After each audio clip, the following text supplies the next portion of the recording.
Collar சுடிதாருக்கு கழுத்து உயரம் ரொம்ப கம்மி. அதே இது ப்ளவுஸுக்கு கழுத்து உயரம் ரொம்ப அதிகம். அப்படின்னா இவங்களுக்கு எப்படி ஷோல்டர் மார்க் பண்ணுறது? ரெண்டுக்கும் ஷோல்டர் மார்க் பண்ணதில் என்ன வித்தியாசம் வரப்போகுது? அந்த வித்தியாசம்லாம் எப்படி அளவெடுக்கணும் அப்படிங்கிறது தான் இந்த வீடியோவில் நீங்கள் ஃபுல்லாக பார்க்க போகிறீங்க. முதல்ல உங்கள் ஷோல்டர் அளவை பாதியாக மார்க் பண்ணிக்கோங்க. என்னோடய ஷோல்டர் அளவு 16, நான் 8 மார்க் பண்ணியிருக்கிறேன். இப்போது ஆம்ஹோல் லென்த்து மார்க் பண்ணிக்கலாம். நான் 7.5 வச்சுருக்கிறேன். 7.5. அப்புறம் இது நம்மளோட பாடியோட சுற்றளவுலேருந்து மார்க் பண்ணுறது. இதுக்கப்புறம் நீங்கள் பார்க்க போகிறது என்னென்னா, நம்ம இப்போது ஒரு 1/2 இன்ச்சு ஸ்லோப் பண்ணியிருக்கோம். இதிலேருந்து 2.25 இன்ச்சிலேருந்து ஸ்லோப் பண்ணி வரைஞ்சிருக்கோம். இது நார்மலாக நம்ம எல்லாமே பண்ணக்கூடிய அதே மார்க்கிங் மெத்தடு தான். இதுக்கப்புறமா நம்ம கழுத்து உயரம் அதிகரிக்க நம்மளோட ஷோல்டர் 1/4 இன்ச்சு உள்பக்கமாக வந்துக்கிட்டே இருக்கும். அதுக்கு தான் ஃபார்முலா இருக்குது. அந்த ஃபார்முலா இல்லாமல் நம்ம எப்படி ஒவ்வொன்றையும் மார்க் பண்ணுறோம், எந்தெந்த வித்தியாசம் வருது அப்படின்னு கண்டுபிடிக்கிறதுக்கு தான் இது.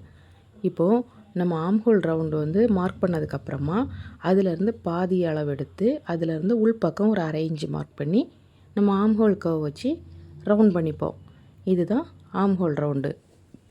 இது நார்மலாக பேசிக்காக பண்ணுறது தான். இப்போ நான் மார்க் பண்ணுறது கழுத்தை ஒட்டி வரக்கூடிய காலர் நெக்குக்கு மட்டும்தான். இந்த செட்டப்லாம் ஓகே. இது போக நம்ம கழுத்து இறக்கம் 1 இன்ச்சு கம்மி பண்ணும்போது இதில் என்னென்ன வேரியேஷன்லாம் வரும் அப்படிங்கிறத தான் இதில் நம்ம அடுத்து பார்க்க போகிறோம். இப்போது இது 1 இன்ச்சு வச்சுருக்கிறேன். இப்போது நம்ம காலர் நெக்கு கழுத்தை ஒட்டி வரக்கூடிய காலருக்கெலாம் இப்படி 1 இன்ச்சு கம்மி பண்ண வேண்டிய அவசியம் இருக்காது. 1 சென்டிமீட்டர் தான் கம்மி பண்ணணும். ஸோ இப்போ 1 இன்ச் நார்மலாக ஃபார்முலா பார்க்குறதுக்காக இது பார்க்கலாம். இப்போது 2 இன்ச்சு. இப்போ 2 இன்ச்சு மார்க் பண்ணும்போது அது டிஃப்ரென்ஸ் தெரிகிறதுக்காக உங்களுக்காக இன்னொரு கலர் பென்சில் வச்சு மார்க் பண்ணுறேன். இப்போது ரெட் கலரில் 2 இன்ச்சு கழுத்து மார்க் பண்ணியாச்சு. அப்போ ஷோல்டர் ஒரு 1/4 இன்ச்சு உள்பக்கமாக வரும். இப்போ 1/4 இன்ச்சு உள்பக்கம் லைன் போடும்போது அப்போ அங்கேருந்து ஷோல்டர் ஆம்ஹோல் லென்த்து அதுவும் 1/4 இன்ச்சு உள்பக்கமாட்டும் நம்ம லைன் போட்டுக்கணும். இந்த லைன் போடும்போது கீழேருந்து ஆம்ஹோல் லென்த்து முடியுதில்ல, அதிலேருந்து ஒரு 1 பாயிண்ட் அளவுக்கு மேலே ஏறும்.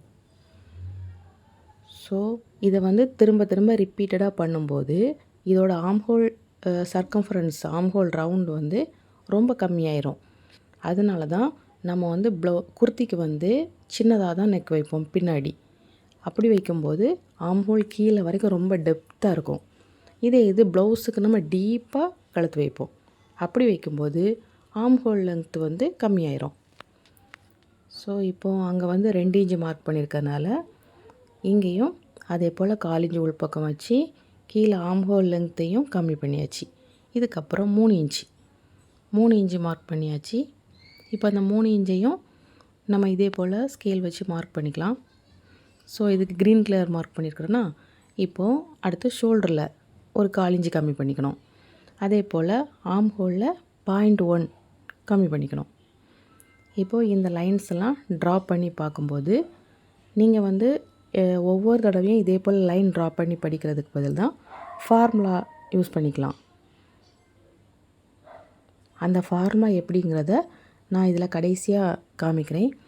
இப்போதைக்கு இந்த பேட்டர்னை திரும்ப திரும்ப ரிப்பீட் பண்ணிக்கிட்டே இருப்போம். இப்போ 3 இன்ச்சுங்கிறதுனால அந்த ஆம்ஹோலில் பாதி எடுத்து நம்ம ஒரு 1/2 இன்ச்சு கம்மி பண்ணுவோம்ல, அந்த லென்த்து கூட உள்பக்கமாக ஒவ்வொரு லேயராக வந்துட்டுருக்கு பாருங்கள். இப்போ அது கூட ஒரு சின்ன பாயிண்ட் வேரியேஷனில் கொஞ்சம் மேலே போயிட்டே இருக்கும். நம்ம ஃபஸ்ட் டைம் மார்க் பண்ணும்போது பாதி கொஞ்சம் கீழே இருந்துச்சு. இப்போ அது கொஞ்சம் மேலே போயிடுச்சு. இப்போது 4 இன்ச்சுக்கு நம்ம நெக்லைன் வரைஞ்சாச்சு. இப்போ இந்த ஸ்கேல் வச்சே வரையும் போது இப்படி இருக்கும். இப்படி வேண்டாங்கிறப்ப இன்னும் கொஞ்சம் டீப்பாக வரும்.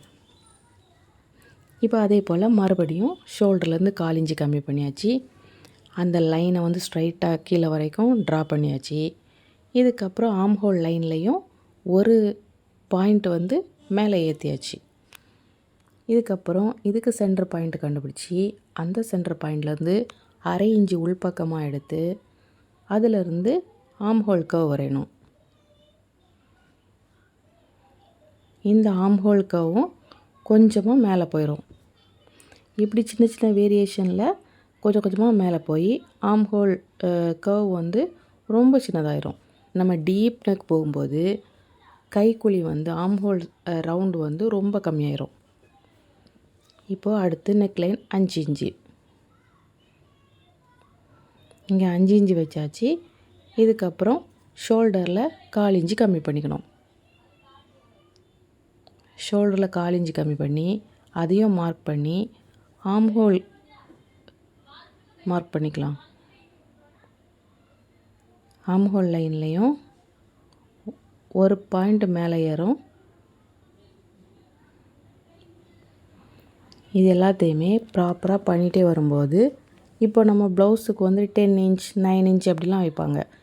அப்படி வைக்கும்போதும் இதே மெத்தடில் ஃபார்முலா யூஸ் பண்ணி நம்ம வந்து பண்ணும்போது ஷோல்டர் ஃபால் இஷ்யூவே வராது. ஷோல்டர் வந்து கீழே வலிஞ்சு வலிஞ்சு போகிற அந்த பிரச்சனையே இருக்காது.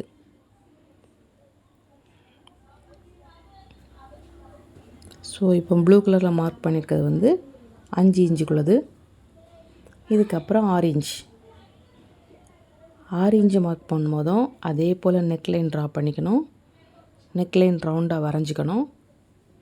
அதுக்கப்புறம் ஷோல்டர்லேருந்து 1/4 இன்ச்சு உள் பக்கமாக மார்க் பண்ணி ஆம் ஹோல் டெப்த் மார்க் பண்ணி அதையும் ஜாயின் பண்ணிக்கணும்.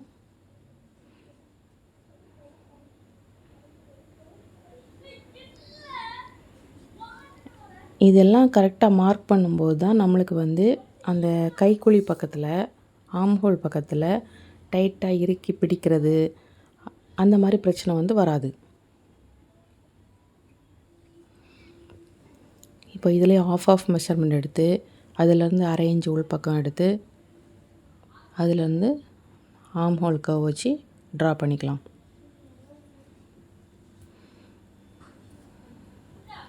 இதுக்கப்புறம் 7 இன்ச்சுக்கு நெக்லைன் ட்ரா பண்ணிக்கலாம்.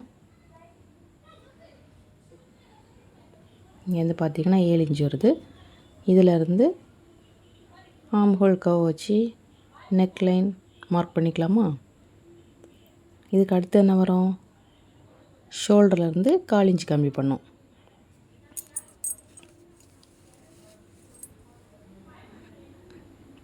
ஷோல்டரில் 1/4 இன்ச் கம்மி பண்ணியாச்சு. ஸோ இதே பேட்டர்னை ரிப்பீட் பண்ணி உங்களுக்கு புரிகிறதுக்காக ஒவ்வொரு கலர்லையும் மார்க் பண்ணி காமிச்சிருக்கிறேன். ஸோ இந்த மெத்தடில் ஃபாலோ பண்ணி நீங்கள் இனி வர்ற எல்லா பேட்டர்ன்ஸ்லையும் அப்ளை பண்ணிங்கன்னா பெட்டராக இருக்கும். இதுக்கப்புறம் இதே தியரியை வச்சு இதுக்கப்புறம் வரக்கூடிய பேட்டர்னில் எப்படி நம்ம மார்க் பண்ணுறது அப்படிங்கிறத இதுக்கு அடுத்து வர வீடியோவில் பார்க்கலாம். இந்த ஒரு தியரி தெரிஞ்சாலே உங்களுக்கு ஷோல்டர் ஃபால் இஷ்யூ வராது. நெக்லைன் எவ்வளோ வைடாக போனாலும் எவ்வளோ டீப்பாக போனாலும் உங்களுக்கு வந்து ப்ளவுஸாக இருக்கட்டும் அல்லது குர்த்தியாக இருக்கட்டும் மெஷர்மெண்ட் வந்து கரெக்டாக இருக்கும். இப்போ அந்த ஃபார்முலா பார்த்துக்கலாமா?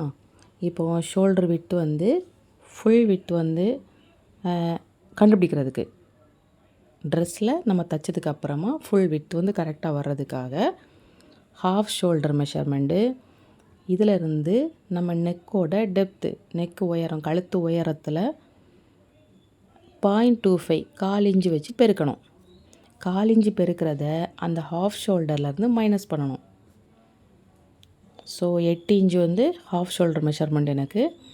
அதிலிருந்து மைனஸ் பண்ணி நெக்கோட உயரம் வந்து இப்போதைக்கு நம்ம 1 இன்ச் வச்சு பார்ப்போமா? 1 இன்ச் வச்சு பார்க்கும்போது அது கூடால 0.25 கம்மி பண்ணும்போது அதே நம்பர். ஸோ அதனால் ஒரு 1/4 இன்ச்சு மட்டும் 8லேருந்து 1/4 இன்ச்சு மைனஸ் பண்ணி 7.25. சரி, இது வந்து 1 இன்ச்சுக்கு. இதே இது ஒரு 6 இன்ச்சுக்கு மார்க் பண்ணி பார்க்கலாமா? இப்போது 6 இன்ச்சுக்கு மார்க் பண்ணும்போது ஷோல்டரோட விட்த் எப்படி வரும்னா இப்போ 6 இன்ச்சு 7 இன்ச்சு அப்படி வரும்போது நெக் இன்னும் கொஞ்சம் டெப்த்தாக போகும். சரி, 6 இன்ச்சுக்கு மார்க் பண்ணிக்கலாமா? 8 இன்ச்சு ஷோல்டர் மைனஸ் அதுலேருந்து 6 மைனஸ் 0.25. இப்போ 6லேருந்து 0.25 மைனஸ் பண்ணும்போது 1.5 வருது. இப்போ 8ஆம் நம்பர்லேருந்து 1.5 கழிக்கும் போது 6.5. இப்போ 6.5 மார்க் பண்ணணும். ஷோல்டரோட விட்த் வந்து 6.5. இப்போ அந்த 6.5 மார்க் வந்து எல்லாமே கரெக்டாக இருக்கும். இப்போ நம்ம மார்க் பண்ணி கலராக மார்க் பண்ணியிருக்கோம்ல, அந்த 6.5 வந்து கரெக்டாக இருக்கும். இது வந்து அந்த ஃபார்முலா இல்லாமல் கொஞ்சம் ரஃப்பாக கால்குலேட் பண்ணுன்னா, இப்போ 1 இன்ச்சு மார்க் பண்ணுறோம். 8லேருந்து -0.25 கம்மி பண்ணால் 7.25. ஸோ 7.25. அடுத்து 2 இன்ச்சு. 2 இன்ச்சுக்குன்னா அந்த 7.25லேருந்து 1/4 இன்ச்சு கம்மி பண்ணி 7.5. சரி, 3 இன்ச்சு. இப்படி ஒவ்வொரு நெக் விட்த்துக்கும் நெக்கோட கழுத்தோட உயரம் அதிகமாக ஒவ்வொன்றுக்கும் எப்படி வரும் அப்படிங்கிற ஃபார்முலா. இது வந்து சிங்கிளாக இருக்கும். ஸோ அதனால் கொஞ்சம் லென்த்தாக நீளமாக போகிறதுனால அந்த ஃபார்முலா யூஸ் பண்ணிங்கன்னா அதுவும் இதுவும் சேம் தான். இது கொஞ்சம் ஸ்டெப்ஸ் நிறையா வருது, அது ஒரே ஸ்டெப்ஸில் முடிஞ்சிடும். இப்போ உங்களுக்கு ரொம்ப கிளியராகவே புரிஞ்சிருக்கும்.